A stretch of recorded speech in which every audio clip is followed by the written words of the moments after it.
المتوفا 597 ہجری, انہی کے زمانے کے ہیں تقریباً, ابن جوزی, محدث ابن جوزی. اچھا آپ نے ان کا نام لیا, میں آپ کو بتا دوں میری ڈاکٹر سید طالب الرحمان شاہ صاحب جو ان کے بہت بڑے مناظر ہیں اہل حدیثوں کے, ان سے بات ہوئی تھی ایک دفعہ, کافی پرانی بات ہے یزید کے مسئلے میں. انہوں نے کہا جی ہمارا تو موقف وہی ہے, آپ کو پتہ ہی ہے وہ تو اس کے یعنی نہیں نہ قائل. کیا کہا انہوں نے کہا جی بات یہ ہے کہ اگر یہ ابن جوزی ہیں تو وہ بھی متفرد ہی ہیں نا, کہتا باقی تو سارے جو اس کو نہیں. ٹھیک ہے, تو ابن جوزی نے جو کچھ باتیں لکھی ہیں حضرت معاویہ کے بارے میں بھی اس کتاب میں اور یزید کے بارے میں بھی, اس کے بعد ان کو رافضی کیوں نہیں کہتے ہیں؟ ابن تیمیہ اس کتاب کا ذکر کر رہے ہیں اور تعریف کر رہے ہیں, ابن کثیر تعریف کر رہے ہیں ذکر, کیونکہ اس وقت سعودی عرب کی طرف سے ریال نہیں آتے تھے, اور یہ لوگ اب ابن جوزی کے خلاف ہو گئے. اور یہ جو کفایت اللہ سنابری کہتا ہے محدثین کی گستاخی کرتا ہے, اس نے اتنی غلیظ زبان ابن جوزی کے بارے میں استعمال کی ہے اپنی کتاب کے اندر. ٹھیک ہے, ان کو پھر کوئی خیال نہیں آتا, یہ اتنی 2 نمبر ان کی پالیسی. دیکھیے اس میں آپ نے سنا انجینئر مرزا علی نے ابن الجوزی کا نام لیا کربلا کے واقعے کے تعلق سے, تو جو لوگ انجینئر مرزا علی کو بہت علم والا سمجھتے ہیں وہ اس پوائنٹ کو دھیان رکھے. اور آگے انہوں نے گفتگو کرتے ہوئے بہت سارے تان و تشنیع کیے ہیں کہ سعودی سے ریال نہیں آتے تھے. شیخ ابن تیمیہ نے اس کتاب کی تعریف کی ہے. اب ان کے ماننے والے تو کتابیں پڑھتے نہیں ہیں, انہیں کیا معلوم, وہ کتاب تحقیق نہیں کر سکتے, پڑھ نہیں سکتے, وہ سب سن کے ان کے پیچھے چلتے ہیں, تو وہ حقیقت تک پہنچ نہیں پائیں گے. اور پھر شیخ کفایت حفظہ اللہ کے تعلق سے کہ انہوں نے بہت غلیظ زبان استعمال کی ہے, تو کیا یہ بات صحیح ہے یا غلط ہے, اور کتنی غلط ہے ہم آخر میں اس پر گفتگو کریں گے. لیکن سب سے پہلے جو انجینئر مرزا علی نے دھوکہ دیا ہے آپ کو وہ بتاتے ہیں کہ ابن الجوزی نے کتاب لکھی ہے. آئیے اس تاریخ کی کتابوں کے ابن الجوزی نے کیا لکھا ہے, کیسے لکھا ہے, اس پہ تفصیل سے روشنی ڈالتے ہیں تاکہ عوام الناس کی غلط فہمی دور ہو. دیکھیے ابن الجوزی کے تعلق سے شیعہ, رافضی, خارجی اور یوں کہہ لیجئے کہ یزید کے دشمن, یزید کے جتنے دشمن ہیں ان کے پاس کوئی چیز نہیں ملتی ابن الجوزی کی کتاب کی. اور جیسے کہ سائل نے سوال کیا کہ طالب الرحمان سے جب پوچھا گیا تو انہوں نے کہا ابن الجوزی متفرد ہے, اکیلے ہیں بیان کرنے والے. بہت علمی بات تھی, بہت علمی کلام تھا طالب الرحمان حفظ اللہ کا, جس کا جواب اس سے نہیں بنا. مرزا علی سے جس کا جواب نہیں بنا تو ان نے تانا مارا کہ اس کی کتاب کی تعریف تو انہوں نے کی ہے, ابن تیمیہ نے, ہے نا, کتاب کی تعریف کیا کی ہے, ابن تیمیہ نے کی. اب یہ حقیقت کھلے گی. اور اس ٹائم سعودی کے ریال نہیں آتے تھے, اب آتے ہیں. بھائی آپ کو کیا علم غیب ہے کہ اس ٹائم سعودی کے ریال نہیں آتے تھے, سعودی والے مدد نہیں کرتے تھے؟ ہاں البتہ ایران سے آتا ہوگا, آپ کو شیعوں کی طرف سے آتا ہوگا. لیکن یہ غلط فہمی بھی دور کرنا بے حد ضروری ہے کہ اس مسئلے میں, کربلا کے مسئلے پر سب سے اچھی کتاب کون سی ہے, یا جتنی کتابیں لکھی گئی انجینئر مرزا علی نے سب کا ذکر کیا ہے, کسی کو چھپا لیا. آپ نے سنا اس نے تاریخ خلفاء اور تاریخ طبری اور تاریخ ابن عساکر دمشق کی ذکر کیا ہے, اور بھی دوسری ہم ان کی ویڈیو میں سن لیں گے. لیکن ایک کتاب کا نام انہوں نے چھپایا ہے, ایک کتاب کا نام انہوں نے چھپایا ہے اور ابن الجوزی پر ہی زور دیا ہے. کیوں؟ کیونکہ بیچارے کو ابن الجوزی کے سوا کوئی ملتا نہیں ہے. لیکن لوگوں کی غلط فہمی بہت دور کرنا ضروری ہے کہ ابن الجوزی شروع میں یزید کے تعلق سے سکوت اختیار کرتے تھے, یعنی اس بارے میں خاموشی بہتر ہے. کیا بہتر ہے؟ خاموشی بہتر ہے. کیا بولتے تھے ابن الجوزی اس کتاب یزید کے تعلق سے؟ شروع میں ان کا یہ موقف تھا کہ خاموشی بہتر ہے, جو اہل سنت کا موقف ہے نا. اب یہ خاموشی بہتر ہے یہ کیا, اس پہ ہم آگے بحث کریں گے, آپ کو بتائیں گے اصل وجہ کیا ہے.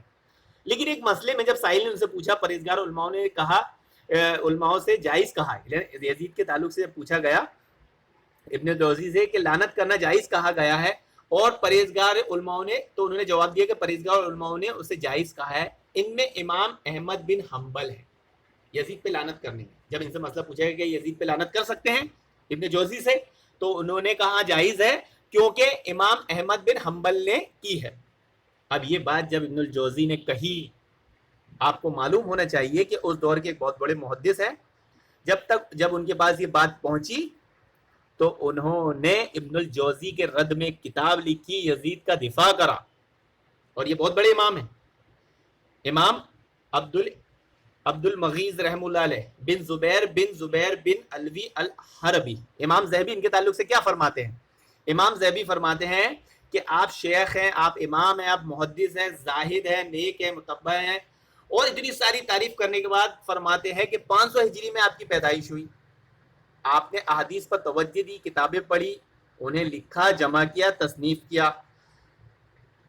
ان سب کے ساتھ نیک و دیندار, سچے, متبع سنت اور دلوں میں قدرت و منزلت والے تھے.